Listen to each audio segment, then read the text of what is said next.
Imagine walking into a room and feeling dozens of eyes lock on you. Some glance with curiosity, others with judgment, a few with silent disapproval. You sense it in the tilt of their heads, the faint smirk, the whispered words just out of earshot. Most people would shrink, fumble, or try to please. But you keep walking, steady, unhurried, like a queen crossing her own throne room. This is not arrogance. This is sovereignty over your own worth. We live in an age where the stares never stop. They're on screens, in comments, in subtle remarks from colleagues or relatives. Every day you're measured against standards you never agreed to. You're told how you should look, speak, think, live, and if you dare deviate, the world sharpens its gaze. For many women, this gaze becomes a prison.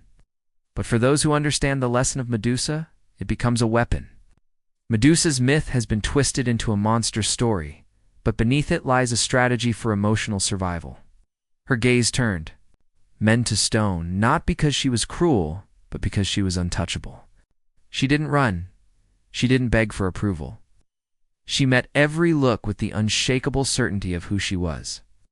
And that, more than any power, is what you must learn if you want to live free from the suffocating weight of other people's opinions. The truth is, judgments will never stop. You cannot erase them, silence them, or reason them away.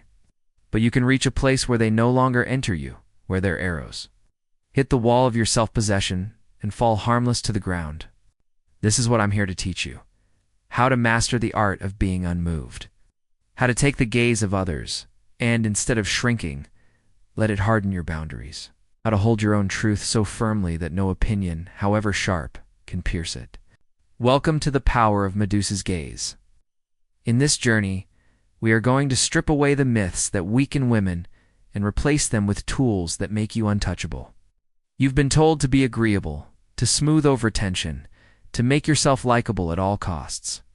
But likability is not freedom. Approval is not power. And if your self-worth depends on the shifting opinions of others, you will live in chains you cannot see. The purpose of this work is to cut those chains permanently. We'll use the story of Medusa not as a tragic myth, but as a living archetype for female resilience. In psychology, this is what we call internal locus of control, the ability to define your own value independent of external validation. In Stoic philosophy, it's the discipline of focusing only on what is within your power. Medusa embodies both. She meets every gaze with absolute self-possession, never letting another's view dictate her truth. This is the skill we will build together. By the end of these lessons, you will understand the mechanics of judgment, why people form opinions about you, how those opinions try to influence your behavior, and, most importantly, how to stand firm against them without hostility, fear, or the need for revenge. You will learn to master silence, set unshakable boundaries, and walk into any room knowing that you do not exist to be measured. If you are ready to reclaim your power, stay with me until the end. Subscribe so you never miss a step in this process. Like this video if you believe women should be free from the weight of other people's approval. And in the comments, tell me your country and city. I want to know where in the world strong women are rising. The first truth you must accept is that the gaze of others is inevitable.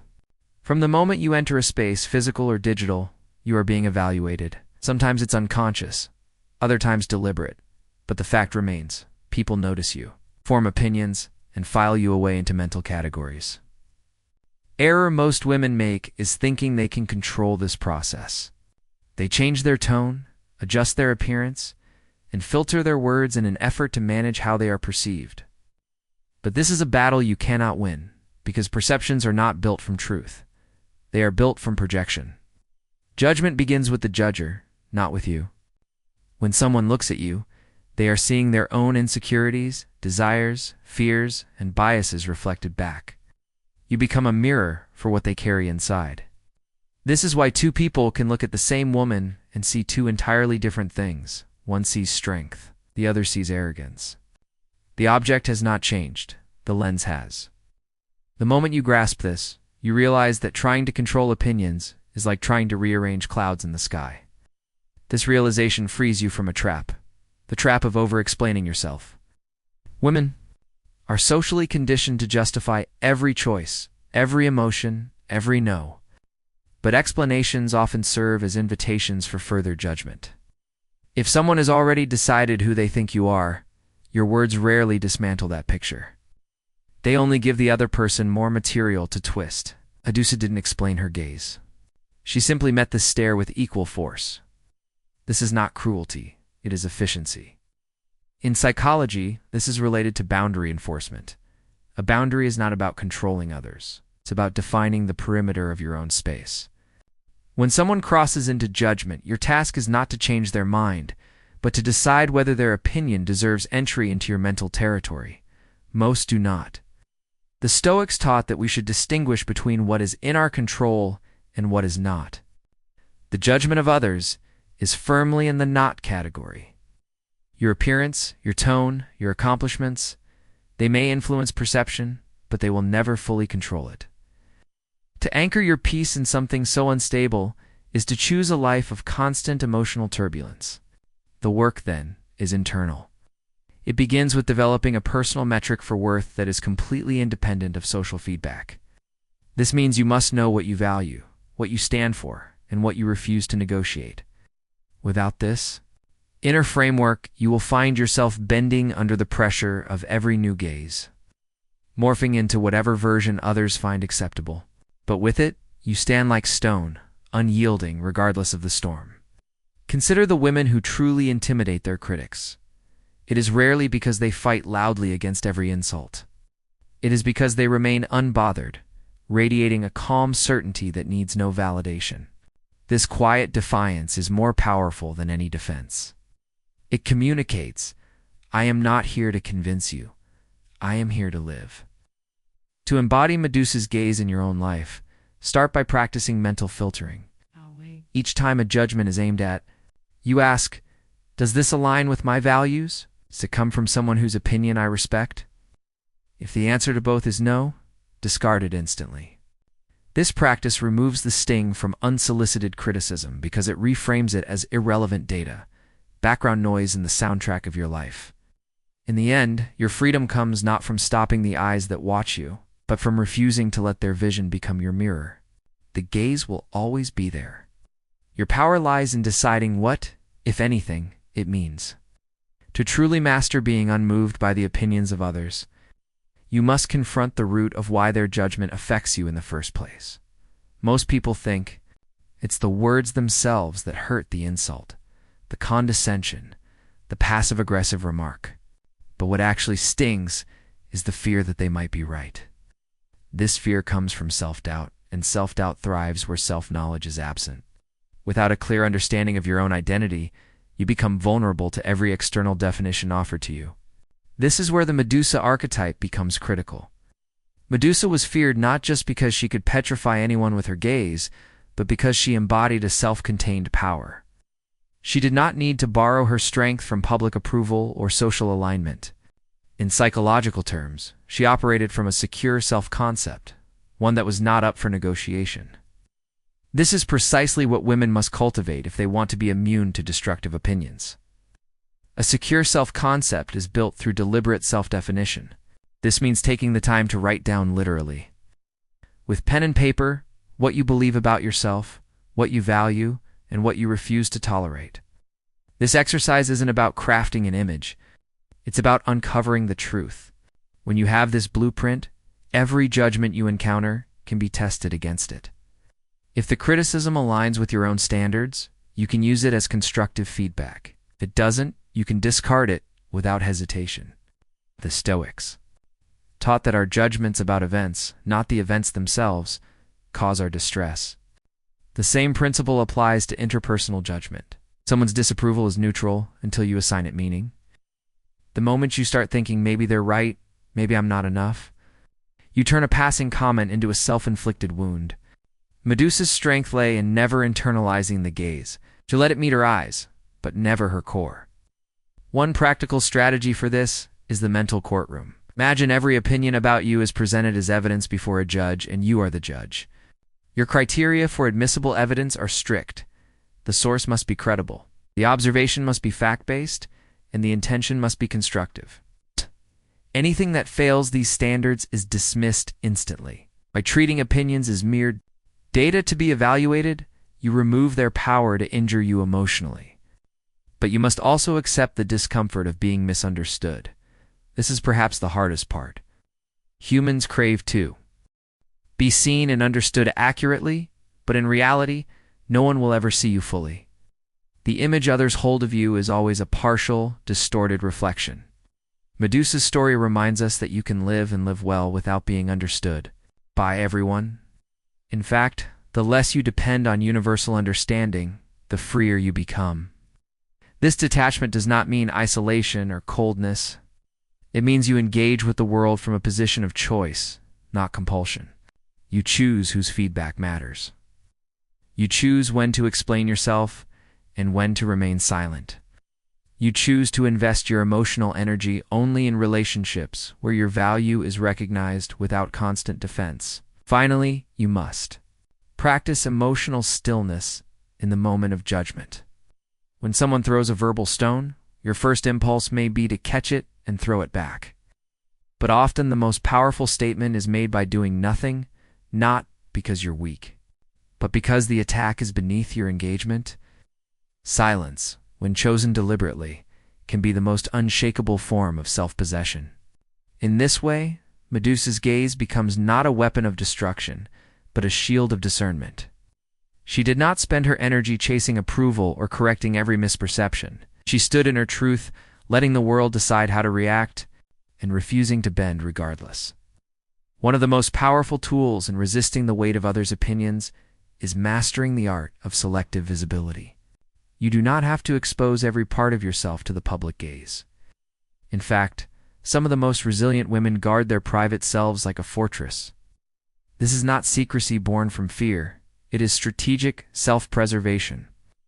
When you understand that judgment feeds on access, you begin to see the value in controlling what others can see and comment on. Medusa, in myth, did not parade herself for validation. She was not in the public arena seeking applause. Her strength was in remaining sovereign over her own image. In modern life, where oversharing has become the norm, the discipline of keeping certain truths to yourself is a radical act. It protects you from giving strangers and casual acquaintances ammunition to distort your story. Psychologically, this practice is tied to the concept of psychological distance. The more intimate information someone has about you, the easier it is for them to weaponize it against you, even unintentionally. By consciously choosing what you reveal, you are not being deceptive. You are being discerning. This distinction is vital for women who often feel pressured to be open in order to appear authentic. Authenticity does not require transparency about everything. It requires consistency between what you choose to show and who you truly are. Selective visibility also trains you to recognize the difference between those who are genuinely interested in understanding you and those who are simply curious. The former deserve some access to your inner world. The latter only want details to feed their own narratives. Medusa would not grant an audience to just anyone, and neither should you. From a Stoic perspective, this is the practice of controlling your sphere of influence.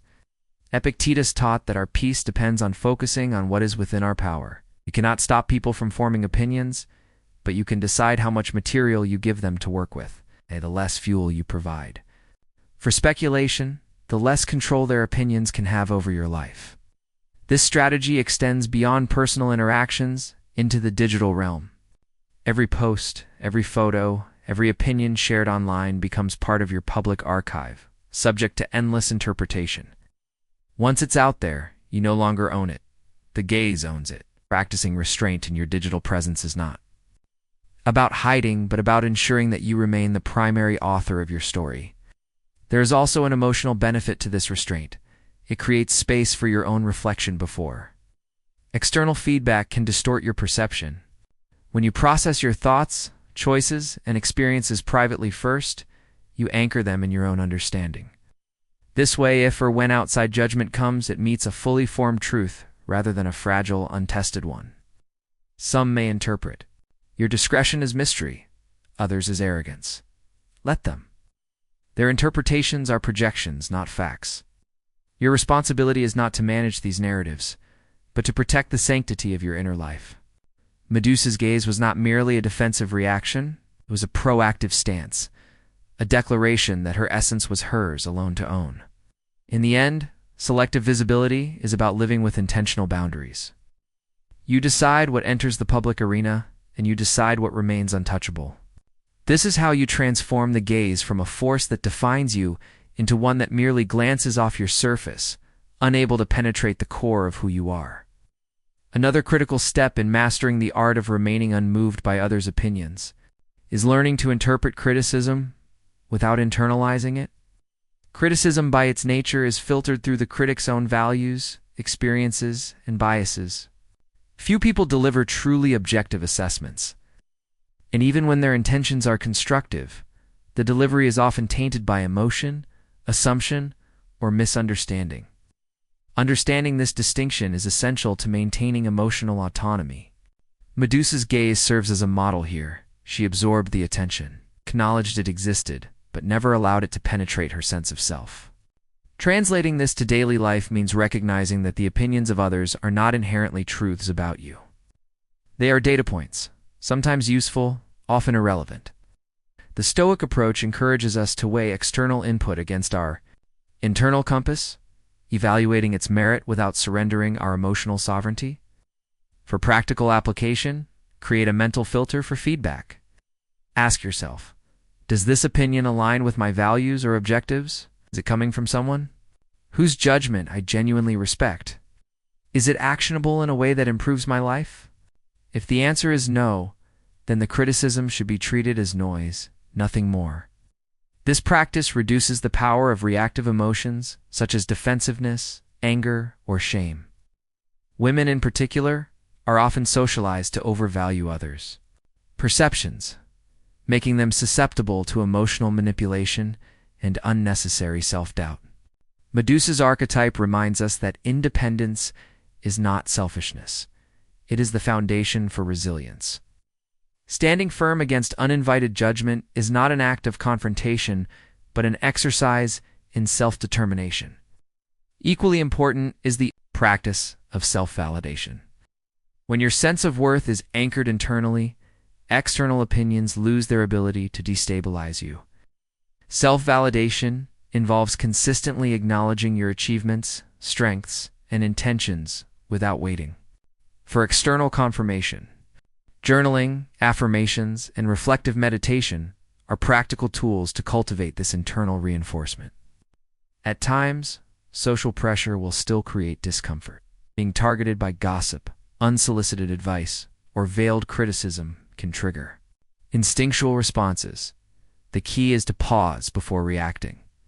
Visualize the judgment as a stone cast from a distance. It may hit your outer shell, but it cannot penetrate your core unless you allow it. Over time, this mental imagery strengthens emotional resilience.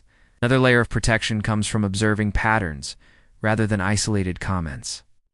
If multiple sources provide feedback, discern whether there is consistency that aligns with personal growth. If not, you gain clarity that much of what you encounter is projection rather than insight. This analytical stance converts emotional assaults into intellectual assessments, neutralizing their immediate impact. Importantly, remaining unmoved does not preclude assertive communication. Boundaries are strengthened not only by internal conviction, but also by deliberate expression. Saying no, redirecting conversations, and choosing disengagement when necessary are expressions of Medusa-like clarity and self-possession. Boundaries are not defensive walls, but statements of sovereignty. Finally, cultivate selective empathy. Understand that people's judgments often stem from their own fear, insecurity, or unfulfilled desires. This perspective allows you to meet criticism with neutrality rather than internal conflict. Medusa did not require revenge against those who looked at her. She required only equilibrium. This emotional balance becomes a shield, enabling you to navigate the world with confidence without being shaped by every opinion. Through repeated practice of these principles, you develop what can be called an impenetrable gaze. You carry awareness, discernment, and internal validation simultaneously.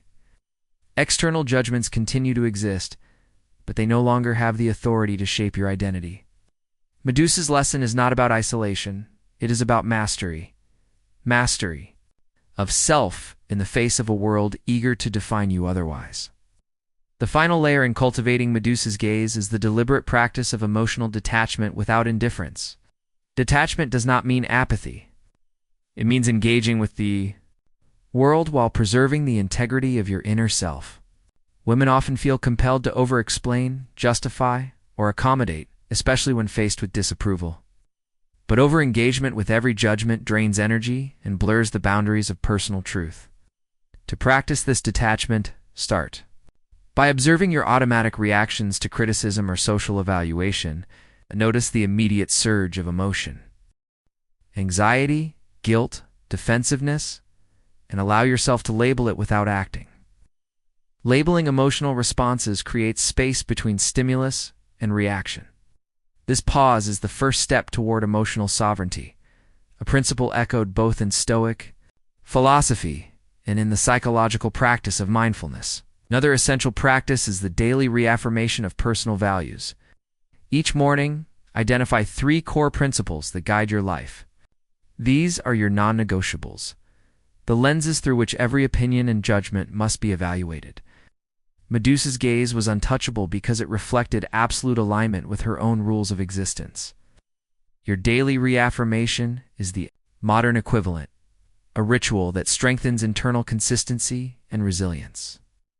You must also embrace the reality of social friction. Living authentically means you will inevitably provoke judgment, misunderstanding, or resentment. This is not a reflection of failure. It is a reflection of independence. By anticipating this friction, you prepare emotionally to respond with calm firmness rather than reactive defense. Medusa's strength lay not in avoiding attention, but in enduring it with composure. Practice of visualizing judgment as neutral energy is particularly effective. Imagine opinions as arrows shot from the outside, striking a protective barrier that surrounds your core self. Some may bounce harmlessly, some may spark reflection if they carry value.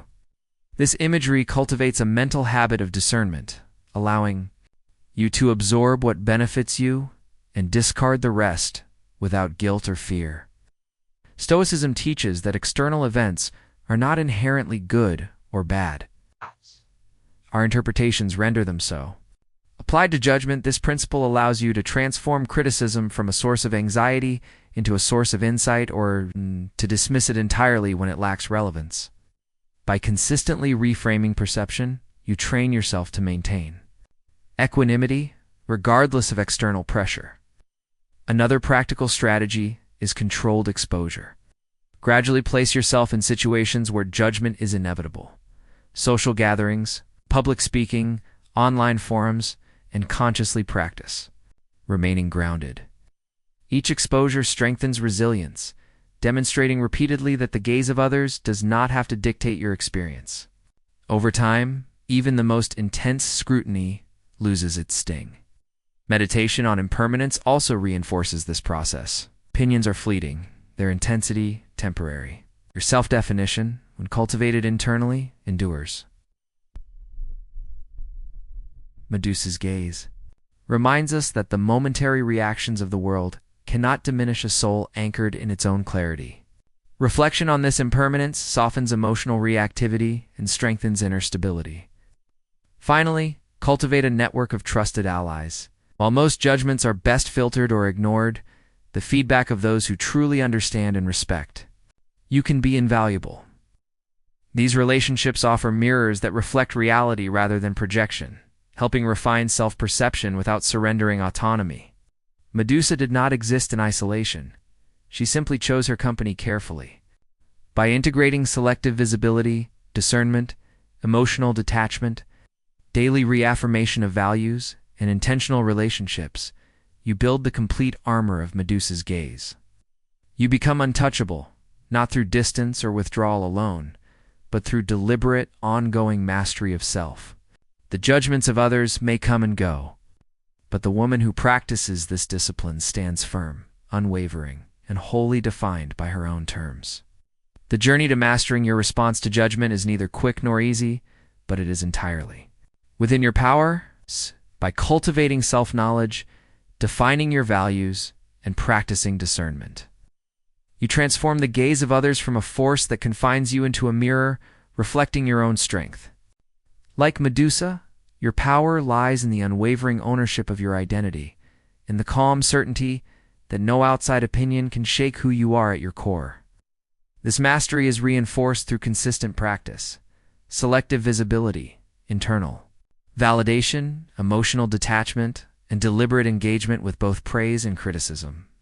Every moment of choice, whether to speak, to remain silent, to share, or to guard, builds the inner fortitude that allows you to stand unshaken in the face of societal pressures. Your sovereignty is not granted by the world. It is claimed. Daily, consciously, and without compromise. Remember, the judgments of others are transient. Your truth is enduring. By embodying Medusa's gaze, you step into a life defined not by approval, but by authenticity. Not by fear, but by mastery. Not by external validation, but by unyielding self-possession.